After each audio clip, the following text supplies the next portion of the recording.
Welcome back. All right, so we've talked about the purpose of visual arts in a live context. Let's take a look at some more practical tips to achieve it. So the surfaces, for example, which is anything that you have to project your content onto. So whether that's TV monitors, projection, scrims, yeah. LED screens. You've heard the saying before, but you have to think outside the box. That really applies here. It's really easy when you're displaying your content to just look at the surface in which you're displaying it, but you have to look at the bigger picture because you're part of a bigger set design. There's lighting. There's even, you got to look at whether your screen, has frames. What does the screen look like when there's no content displayed onto it? You got to work with everything around the actual surfaces and think about the holistic experience. So don't be an island. No, you really can't be an island because there are so many people working together. And with the large canvases we have, you actually can't hide it. Like, I guess if you think about a band, maybe you could compete over a few notes. Most people might notice, some not, but when the lighting and the screens are competing, it's just going to feel overwhelming. Yeah, let me show you an example. So as you can see here, it's kind of hard to see where the screen itself begins and ends and where the set takes over. And that's really a great way of limiting yourself and working with, for example, the lighting and the greater set. So the media on the screen complements the set with the design and with the pace, and it's more about the bigger picture of the room than just the surface that you are working on. A good rule of thumb to stick to is that if your surface can be seen when there's no content on it, such as like a white projector screen, for example, which you can see at all times, it's generally good to try and actually fill that out. But on the contrary, if you are projecting onto, say, a dense LED wall that actually gets hidden when it's not on, it could be really cool to restrict yourself in working with masks. So one example of this that we had in church was we actually put frames around our LED screen. So it wasn't projector, it was LED, but we still had frames around it. And so we ended up actually filling those screens quite a lot. And we didn't work a lot with negative space. But on the contrary, if your canvas tends to go invisible if you remove the content, so you can't really tell where it starts and ends, it's generally good to work more with negative space. It has a few upsides, such as it gives you dynamics to ebb and flow more with the music or with the increase and with the lighting and that kind of a thing. It allows the content to be a little bit more versatile. And it actually feels less repetitive as well because you can restrict it in different ways and actually work. Which is such a good point because we don't have endless content. We don't have endless people creating new content for new songs.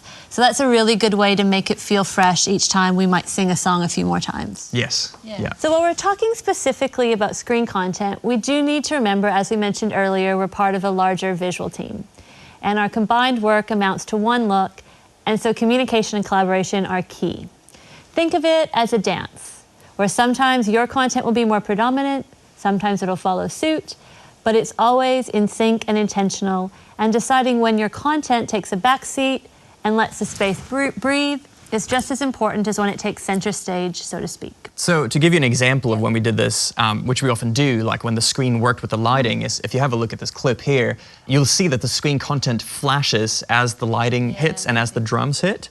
And it was a cool way because you can't really tell, once again, where the screen starts and ends, but filling in with that actually shows a great cooperation between lighting and the screen content and the room at large. But also with the musicians, because I think something that we need to think about is we're not musicians, but we need to know the music and the song, so we're actually really complementing it and bringing it to life as opposed to creating tension because the lighting's not matching the drumming or it's matching every drumming hit and feeling overwhelming. So for those of you who are lucky enough to have LED products to work with, use this to your advantage when it comes to dynamics. So for example, you can let the beginning of a song be carried only by lighting, say through shaped beams, and hide your screen along with no other content. This makes it so much more powerful when you do bring in the content or the surface.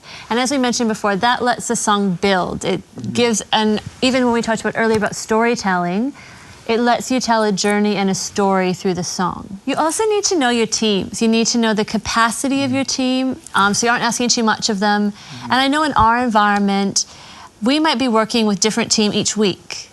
So some people will have a massive capacity to just make stuff up on the fly. Some people are new in learning, so they're not maybe able to make changes once the service starts. And you also just need to remember they're people, not just an operator, so they might actually be amazing and having a crappy week. So checking in on them, finding out where they're at will actually help you to navigate that service if you're visually directing and know what you can pull out of them so you're setting them up for a win. So I guess speaking of working with other teams, you work really closely with lighting when you're creating a look. How would you even approach a song to start with your lighting up? I think generally I check in and go, hey, do you have a plan for this song? Or if I've made a plan, for example, I go, hey, I was thinking something like this for this song, what do you reckon? As opposed to going, this is the plan.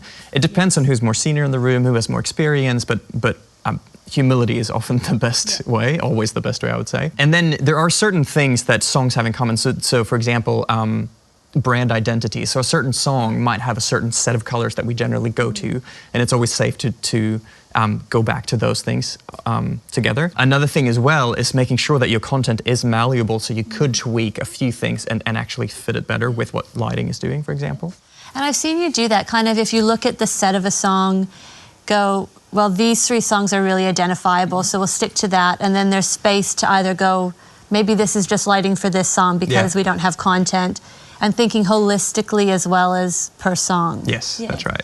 You may have heard the saying, limitation breeds creativity. So as Strand mentioned before, a powerful way to build dynamics into your look is through the use of negative space. And masking content is a really great way to do that. Should you just define what a mask is in case no one knows our language? Yeah, so a mask is basically you limit the content that comes out. So let's say you have a square, some kind of rectangular screen. Instead of putting the content across that entire screen, you choose exactly where to put it. So whether you let it filter through a certain shape, a circle, lines, whatever, that is called a mask. You put that on top, and whatever shines through is what the viewer can see. Perfect. So we're restricting our real estate. So you can do this anywhere from parts of songs to the full set. I remember when I was new to screen media and doing this, and I was like, what could be more powerful and more dynamic than like flashing full white and full black on a screen, the whole canvas, the whole shebang. Now, it sounded like a great idea, but it got tired pretty quick, and that's because it wasn't limited. Oftentimes, the journey is in the gray zone, not in the black or the white, and so, you know, restricting the content actually allows for more dynamics. Like you said, limitation breeds creativity.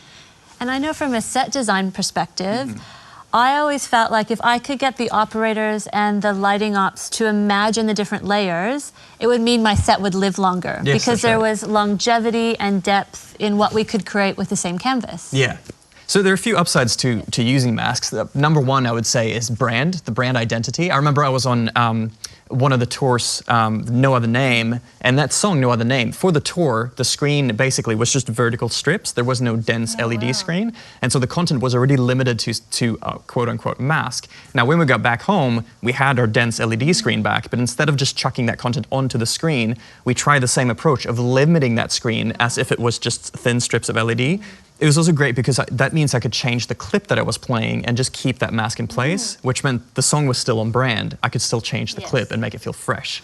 And if you needed to change color or dynamic, you're allowing to do that. And it still looked like No Other Name. Now, the opposite is also true. So you can if you have a certain set of branding colors, you can then change the mask instead and have the song still feel on brand. So earlier this year, I remember doing something like this where I had a certain set of colors and the colors felt like the song, the movement felt like the song, but I was able to change the mask from Sunday to Sunday or from event to event, and it still felt fresh. So using masks actually allows you to do that, which is awesome. Number two is it allows you to recycle media.